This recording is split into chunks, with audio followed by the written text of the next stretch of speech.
আমরা সব সময় সফলতার গল্প শুনতে ভালোবাসি। সফল মানুষদের গল্প সবার মুখে মুখে। কে ভালো রেজাল্ট করলো, কে কোথায় চান্স পেল, স্কলারশিপ নিয়ে কে বিদেশে পড়তে গেল, কে ভালো জব পেল, এরকম নানা রকম হিজিবিজি অনেক গল্প। কিন্তু মজার বিষয় হলো তার অর্জনের পেছনের গল্প আমরা কখনো জানতেও চাই না, শুনিও না। এর পিছনে যে কত ত্যাগ, কত নির্ঘুম রাত, পরিশ্রম, অবজ্ঞা, অপমান আর ব্যর্থতা থাকে তার খোঁজ আমরা কেউ জানি না। আমরা শুধু ফ্রেমে বাঁধানো সুন্দর পিকচারটিই দেখি, পিকচারটি পেছনেই পড়ে থাকে। আমি সবসময় ফেলুর মানুষের গল্প পড়তে পছন্দ করি, তাদের থেকে শিক্ষা নিতেও ভালো লাগে। আমি শুধু শিক্ষাই নেই না, তাদের গল্পও বলে বেড়াই। আমার ঝুলিতে অনেক ফেলুর মানুষের গল্প আছে। চলেন আজ আপনাদেরকে আমার অনেক ব্যর্থতার মাঝখান থেকে একটি গল্প বলি। আমি যখন IELTS এক্সাম দিব ঠিক করলাম, তখন আমার বয়স অনেকটাই বেশি।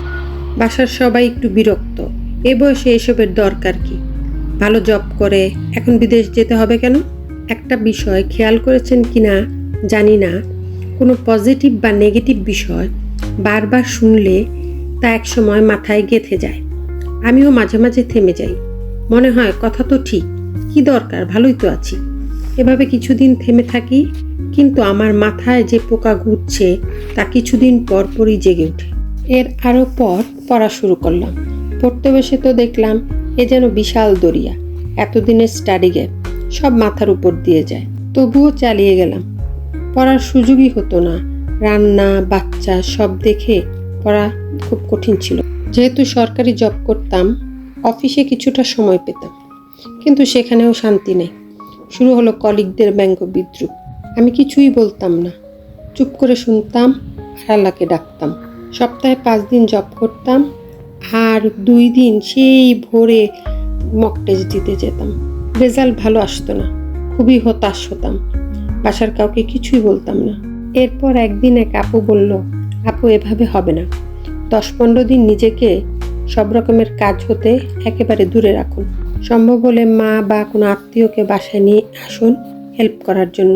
অনেকেই হয়তো আপনাকে খারাপ বলবে যে আপনি বাচ্চাদেরকে কেয়ার করছেন না, কিন্তু এক্সাম তো দিচ্ছেন বাচ্চাদের ভবিষ্যতের কথা ভেবেই। ওনার কথাটা আমার মনে ধরলো। 1 মাস আগে রেজিস্ট্রেশন করলাম। এরপর 25 দিনের মতো মন দিয়ে পড়লাম। অফিসে সুযোগ পেলে কাজে ফাঁকি দিয়ে সেখানেও পড়তাম। রেজিস্ট্রেশন ফি নিয়েও একটা মজার গল্প আছে, সেটা অন্য আরেকদিন বলবো। এক্সামের ডেট আত্মীয় বা অফিসে কাউকে জানালাম না, একদিন শুধু ছুটি নিয়েছিলাম। যাই হোক, সাহস করে এক্সাম দিয়ে ফেললাম। রেজাল্ট খারাপ হবে ভেবে ওদেরকে বললাম রেজাল্ট কালেক্ট করতে আমি নিজেই আসব, বাসায় পাঠাতে হবে না। অবশেষে এলো সেই দিন।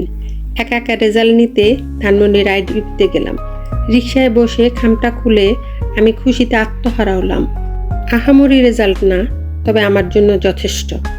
এখন সবাই বলবে এখানে ব্যর্থতার গল্প কই? আছে, ব্যর্থতার গল্প আছে। আমি প্রথমবার একাডেমিক পরীক্ষা দিয়ে সুইডেনে যেতে চেয়েছিলাম, ওখানে রিজেক্ট হয়েছি। বলা হয়নি, আমার বেবি কিন্তু স্পেশাল নিড চাইল্ড।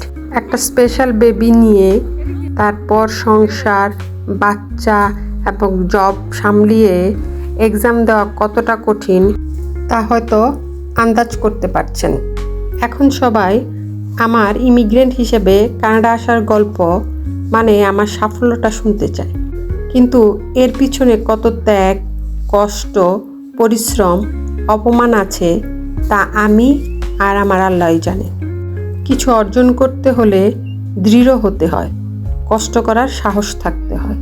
শুধু সফলতার গল্প না শুনে এর পিছনের গল্পটাও শুনুন এবং সে অনুযায়ী কাজ করুন, ইনশাল্লাহ সফলতা আসবে।